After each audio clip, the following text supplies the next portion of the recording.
হেই everyone, মাসি দেবেন্দু মনি আর you're watching youth education YouTube channel. এবং আজকের এই ভিডিওতে আমি তোমাদের সাথে আলোচনা করতে চলেছি তোমাদের সিলেবাসের মধ্যে কোন কোন বই আছে এবং কোন কোন বই তোমাদের কিনতে হবে, এবং তার সাথে লাইব্রেরি এটসেট্রা থেকে যদি পাও তাহলে সেক্ষেত্রে কোন কোন বই পেলে তোমাদের চলবে। তো অবশ্যই এই ভিডিওটা কিন্তু কমপ্লিট দেখবে, কারণ যে যে বইগুলো তোমাদের অ্যাকচুয়ালি দরকার সেগুলো নিয়েই কিন্তু কথা বলবো। এবং অবশ্যই তার সাথে সাথে তোমাদের কি কি করতে হবে কিনা সেই নিয়েও কিন্তু কথা বলবো। ফার্স্ট অফ অল, এই যে প্রথমে চারটে সাবজেক্ট দেখতে পাচ্ছ, এগুলো কিন্তু তোমাদের থিওরিটিক্যাল সাবজেক্ট। এবং যেটা তোমরা শোনো না যে সেমিস্টার এক্সাম হয় লাস্টে, যে পর 60 নাম্বার আছে, সেমিস্টার এক্সাম কিন্তু এই চারটে সাবজেক্টেরই ওই রিটেন পরীক্ষাটা হয়, ঠিক আছে। বাকি এই যে তোমাদের ধরো ইঞ্জিনিয়ারিং গ্রাফিক্স আছে, তাছাড়া বাকি এই যে তোমাদের বাকি যে প্র্যাকটিক্যালগুলো তোমরা এখানে দেখতে পাচ্ছ, সেগুলোর প্রত্যেকটার ক্ষেত্রেই কিন্তু কলেজের ভেতরেই কিন্তু পরীক্ষা হয়। এবং প্র্যাকটিক্যাল এক্সামস নিয়ে বেশি কিন্তু চিন্তা করার কিছু নেই, কলেজে যেরকমভাবে প্র্যাকটিক্যালস করাবে সেরকমভাবে প্র্যাকটিক্যালস করতে থাকো। বাট থিওরিটিক্যাল সাবজেক্টস যেগুলো আছে সেগুলো কিন্তু প্রত্যেককেই ভালো করে পড়তে হবে। থিওরিটিক্যাল সাবজেক্টসের ক্ষেত্রে কি কি বই নেবে কিনা, কিভাবে প্র্যাকটিস করবে, সেটা নিয়ে একটু সামান্য কিন্তু আজকের এই ভিডিওতে আমি তোমাদের সাথে আলোচনা করবো। ফার্স্টে আমি ম্যাথামেটিক্সের ক্ষেত্রে চলে আসছি। ম্যাথামেটিক্সের ক্ষেত্রে তোমাদের যা সিলেবাস আছে, অবশ্যই সিলেবাসটা অনেকের ক্ষেত্রে কিন্তু টাফ লাগতে পারে, একটু ভালো করে কিন্তু প্র্যাকটিস করতে হবে। যদি ভালো করে বেসিক থেকে প্র্যাকটিস করো তাহলে সেক্ষেত্রে কিন্তু তোমাদের প্রত্যেকের সুবিধা হবে।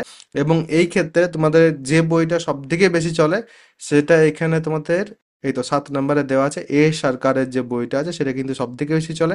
আর তাছাড়া তোমাদের এই ভগবতী পাবলিকেশনের বইও এক দু জায়গায় কিন্তু তোমরা পেতে পারো।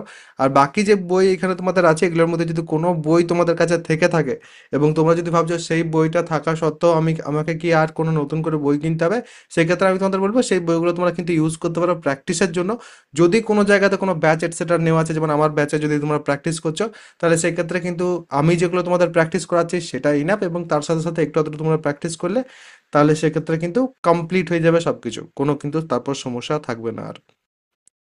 সিমিলারলি নেক্সট এরপর আমি চলে আসছি তোমাদের অ্যাপ্লাইড ফিজিক্সের ক্ষেত্রে। ফিজিক্সের ক্ষেত্রেও কিন্তু আমি সিমিলার কথাই বলবো। ফিজিক্সের ক্ষেত্রে যে বইটা তোমাদের চলে সেই বইটা কিন্তু আমি এখানে তোমাদের দিয়ে দিচ্ছি। ম্যাক্সিমাম কলেজেসে যে বইটাকে প্রিফার করা হয় সেটা হচ্ছে ডি চৌধুরীর বই, ঠিক আছে। ডি চৌধুরী এই যে বই সেটাকে কিন্তু ম্যাক্সিমাম জায়গাতে প্রিফার করা হয়। এবারে এটা যদি বাদ দিই তাহলে সেক্ষেত্রে কারো কাছে যদি এনসিআরটির বই থাকে অবশ্যই কিন্তু সেটা দিয়ে তুমি প্র্যাকটিস করতে পারো, সেটা চলবে। যদি এসি ভার্মার বই থাকে সেটাও চলবে, আমরাও সাথে সাথে নোটস দিই, সেগুলো তোমরা ইউজ করবে। তো এই সব কিছু আছে। বাট ডি চৌধুরী যদি তোমরা পাচ্ছ লাইব্রেরি থেকেও যদি পাচ্ছ, বা কেউ যদি সেকেন্ড হ্যান্ড বইও পাচ্ছ, বা যদি কেউ নতুনও কিনছো তো চলবে, কোনো কিন্তু সমস্যা নেই। নেক্সট এবার আমি চলে আসছি তোমাদের কেমিস্ট্রির ক্ষেত্রে। এবারে কেমিস্ট্রির ক্ষেত্রে কিন্তু ব্যাপারটা আরও একটু ভালো করে বলি, কারণ কেমিস্ট্রির ক্ষেত্রে তোমাদের যেহেতু থিওরিজ অনেক বেশি আছে, তো থিওরিজ বেশি থাকার কারণে কিন্তু আমি প্রত্যেককেই বলি যে একটা যদি বই থাকে সেক্ষেত্রে কিন্তু খুবই ভালো হয়। এবং বইয়ের ক্ষেত্রে তোমাদের আমি যে বইটা প্রিফার করব, একটু নোট ডাউন করবে, সেই বইটা হচ্ছে doctor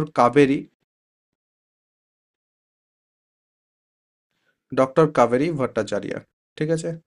R communication skills in ইংলিশের ক্ষেত্রে আমি তোমাদের একটা কথাই বলবো। কমিউনিকেশন স্কিলসের ক্ষেত্রে আমার ব্যাচের মধ্যে তোমরা কিন্তু নোটস পাবে, যে নোটসগুলো পাবে সেগুলো কিন্তু মোর দেন ইনাফ। আমরা বিগত অনেক বছর ধরেই দেখে আসছি সেই নোটসগুলো থেকেই তোমাদের কোশ্চেন্স আসা, সেই নোটসের মধ্যেই কিন্তু পুরো সিলেবাস ঠিকঠাকভাবে কভার করা আছে। তো সেই কারণেই আমি আর কোনো বই কিন্তু সাজেস্ট করি না। এবার তোমাদের কলেজে যদি কোনো রকম কোনো বই সাজেস্ট করছে, বা তোমাদের লাইব্রেরি থেকে যদি তোমাদের কোনো রকম কোনো বই দিচ্ছে, সেক্ষেত্রে সেটা কিন্তু তোমরা অবশ্যই নিতে পারো।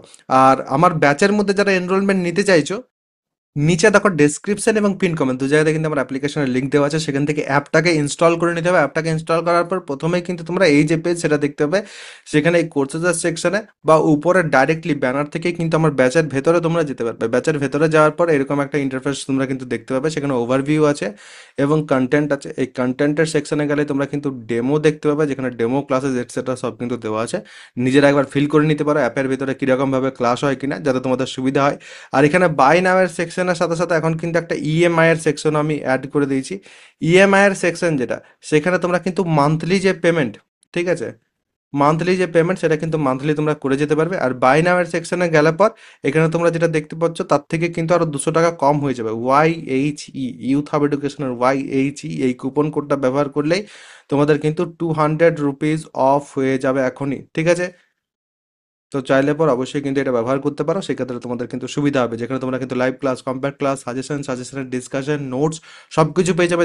যেমন আমি এক্ষুনি তোমাদের বললাম কমিউনিকেশন স্কিলস ইন ইংলিশের ক্ষেত্রে যে নোটস, সেগুলো কিন্তু ব্যাচের মধ্যেই আছে, এবং সেগুলো কিন্তু তোমরা দেখতে পাবে। এখনই যে আমি বললাম ডেমোর সেকশনটা, সেখানে যাবে কিন্তু ইজিলি তোমরা দেখতে পাবে। এরপর যদি কারো কোনো রকম কোনো প্রশ্ন থাকে কমেন্ট সেকশনে কিন্তু অবশ্যই জানাবে। সবাই ভালো থাকবে, সুস্থ থাকবে এবং আমার সাথে থাকবে।